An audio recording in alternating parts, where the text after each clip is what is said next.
What's that? Watch your level. Okay, I know I tend to yell. I'm so excited I'm here with Zac Maloy. We're sitting with my friend, producer, writer, artist extraordinaire, Zac Maloy. Hello. Welcome. Hi. We're in Austin, Texas, South by Southwest. Shows, parties, beer, chicks, married man. All the above. All the above. Oh, wife? Just kidding? Just me? Edit that. Oh wait, no, I have a... Edit that out. Cut. You obviously started as an artist, like a lot of producer-writers. You came out of a really credible Midwest band and had some success. And so tell me a little bit about how that evolved for you, going from being an artist to now more of a producer-writer. Yeah, I mean, it was pretty natural for me. It wasn't one day, okay, now I'm going to be a writer-producer. It was that the Nixons were phasing out. I wrote some songs with a friend of mine named Jarrett from Bowling for Soup. And honestly, it just felt kind of cool to work with another band. I'd worked with, bands like us. We were 4 dudes that wrote in our garage for 10 years together, So it was just this cool new thing to me to write with some other person.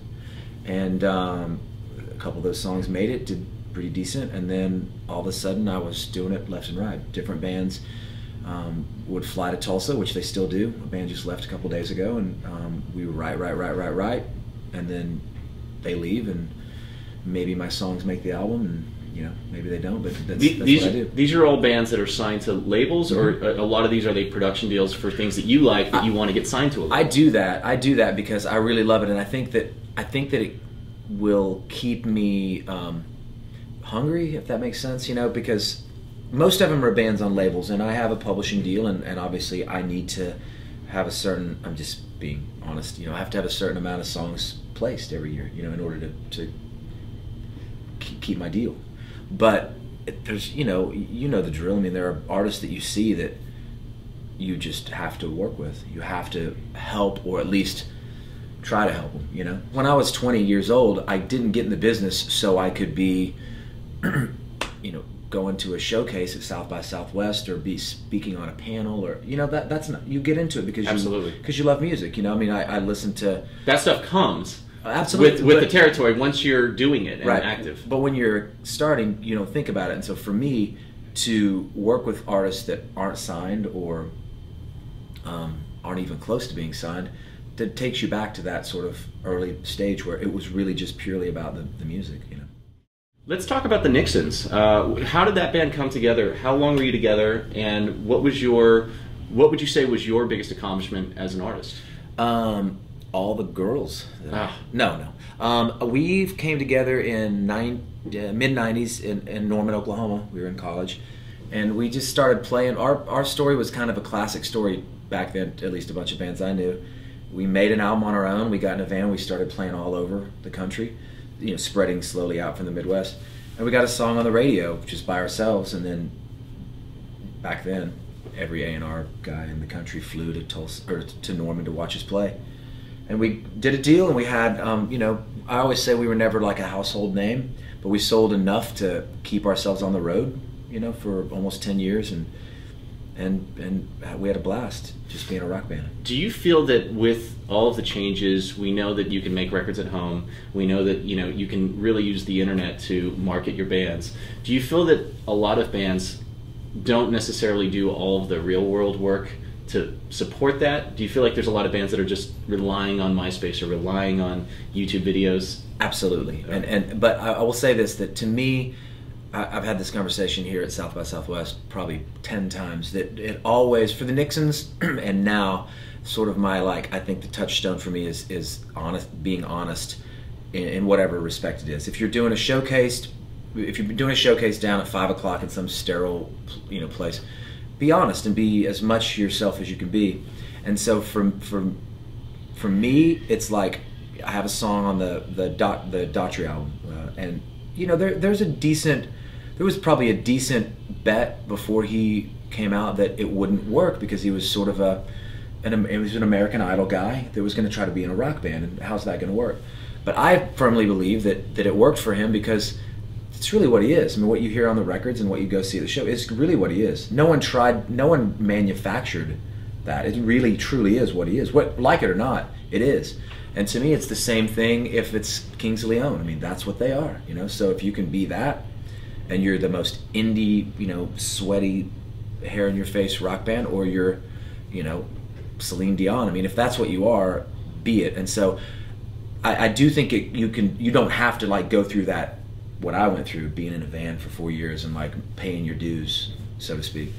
A lot of people say that and try to like bait me into saying that that's how it should go. You know, it went that way for us, and for me it seemed like the most credible path and the most honest path. But I think there's all different ways. So maybe the YouTube thing works. You know, maybe doing a video on a treadmill is the way you honestly get your foot in the door. I recently interviewed Maria Digby, a friend of mine who is on Hollywood Records, who really didn't gain national exposure until she put a cover song, a video of her playing a cover song on YouTube, got 5 million views, and then every video after that got millions of views, and she's become this celebrity, really without ever putting a record out. So it's an interesting platform because you can set the stage, but at some point I think you still need to do the real work that musicians need to do to build their careers. Well, I mean, I will say this, that like if I go see a band now, I can tell if they've done those hard miles, you know, and done those things that I do feel like are important. But that's the point. Like Marie, she really, you know, her sort of 4 years in a van on the road were, you know, 4 months in a bedroom, you know, shooting her own little video, or however. I heard she just did it on her own. You know? I was on the couch that she did it on her MacBook, you know, in her living room, basically. That was her thing. I mean, and I think be creative about it. Obviously, we have, you know, technology's afforded us other paths, but you know, from the standpoint of, you know, an artist playing in front of me, I do think but that's just almost like practice, you know, to me, you know, getting better at commanding a crowd and playing the show. Are there any bands right now that you're really excited about that you're either working with or looking at working with? Yeah, there's a band that they just left my house in Tulsa right before they flew back to Orange County. I flew down here. They're called Midnight Hour, and they are just super talented kids from Orange County. We wrote some songs that I really love, and then there's a guy named James Hart. James was the frontman for 18 Visions, and then he left and went on his own, and we just finished his album, just got mastered copies a few days ago, and it's just a great American rock album that I'm really, really excited about. Do you do most of your production work in Tulsa? Well, the way we did that album was we tracked the drums in a big room at A&M or Henson or whatever it's called in LA, and then we brought the tracks back to my little studio in Tulsa and just did it there.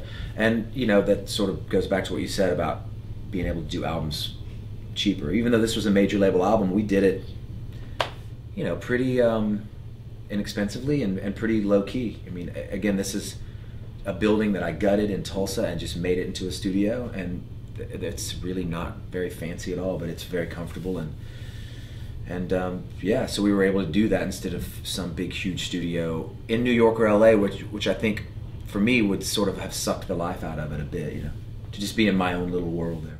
Even though that the costs to create content have come down, there's still an art form to making good records or great singles, whatever it is. And tell me about your process when you get in with a new act. Do you always have to write with them? Do you sometimes have to write with them? Is it just depend on who it is? How does it work? It totally depends. I mean, there are literally artists right now that, you know, my publisher sends me this little thing that's just who's making records and who's looking for songs and that kind of stuff. And I have artists right now in my head that I will probably send a tune to that might work for them, that they had nothing to do with. But what I prefer doing, my process, is that being in a room with a band. Midnight Hour, James Hart, they came to Tulsa months before we started recording an album, and we just sat with acoustic guitars or piano or a drum beat or whatever and wrote songs. Really just how the Nixons wrote. I mean, honestly, I mean, again, it's probably different for everyone, but that was my thing. So it really does happen all different ways. Yes, I pitch songs to people, but my preferred modus operandi is that, sitting with a band and from the ground up. Can anyone get in touch with you, or do they have to go through someone? How does it work for you? Do you get a lot of people soliciting you online on MySpace? Yeah, I do get bands on MySpace, and I try to check it all out because it's kind of interesting. You know, you always hear stories about bands getting discovered that way. Yeah, I mean, I have a MySpace. It's just / Zac Maloy, and mostly my publisher sends me people, or my manager sends me people that I should listen to or check out. And then you know the drill also, that I go sit in rooms with A&R people, and they say, I don't have anything now, but maybe I'll have something you should write with or work with.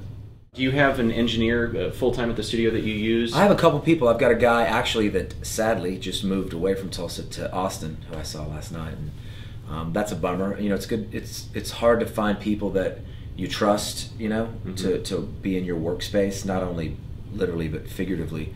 And then I have a couple people in Tulsa, just kind of house engineers that come in and work. And for the James Hart record, I brought in a guy in LA that was really great, that's done a bunch of records, I thought he did great work on drums, so I sort of brought him in to do that. Who is it? Ethan Mates. Okay.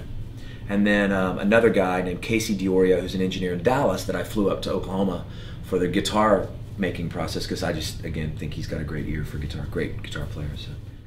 Do you have any funny or entertaining stories from the studio with a young band, or maybe a major artist that you don't have to name, but that you can share with us?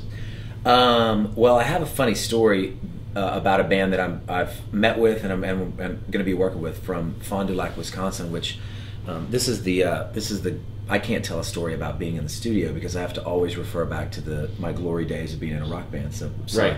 But it did happen as a result of meeting with a manager, meeting with a band from Fond du Lac, Wisconsin. I know the town. I manage a band from Madison, Wisconsin. Okay. So I've been to Fond du Lac. So you know the town. You know how Norman Rockwell it is. Oh, yeah. Back in my younger years, we played a show in Fond du Lac at the fairgrounds. And a guy came up to me, sort of I don't know, sweaty, red-faced guy, telling me that I couldn't cuss. It was, can you cuss on this show? Or fuck no. No, hell no. So he said to me, you can cuss and you can't, I don't want to hear, I know how you rock and roll guys are. This is what this guy says to me, like out of the blue. Yeah. And I'm, 22, 23, and, what would you do? Downbeat in the mic, hello, thanks for coming out. They just told me backstage I couldn't say these words, and so I just kind of I got it. Okay. So I say them, and so the cops come, they shut the show down. I got away, luckily, and the next morning on the front page of the Fond du Lac Register, Times, whatever the hell. The Star, the Gazette. My tour manager held it up in my face. It was me going off the stage, and it says rock and roll frontman spouts stream of expletives. That's what it said, something to that. That's front page worthy news. It's good, in Fond du Lac apparently. Yeah. And so here we are. So this is 10 years later. I go see this band, and the manager of the band from Fond du Lac happens to be best friends with the chief of police in Fond du Lac. So I have the plaque over there. The police chief wrote me a personal letter with a stamped city seal thing that we gotta grab it. That says that gotta grab it. That says like I understand that you were run out of Fond du Lac several years back. At the request, I will reconsider your status. They banned me from town, right? Right. I will is that a bad thing, by the way? To be banned from Fond du Lac? Yeah, I'm just wondering. It has never really has it bothered me your much travel schedule since then. Okay. But having said that, I kind of want to go back now because of this. It says I will reconsider your status. They reconsider my status. And as of now, it's a real official. As of the writing, you are now a welcome visitor to the city of Fond du Lac. So all your viewers in Fond du Lac, I'm coming to get you. All I can say is the fact that you got this is fucking amazing. Fond du Lac, Zac Maloy. They're not gonna want you to air this there. Let's go right now. Let's get in the van and let's go. Fond du Lac, Austin to Fond du Lac. My friend Zac Maloy, 90 Second Music Show. See ya. Let's go get a drink.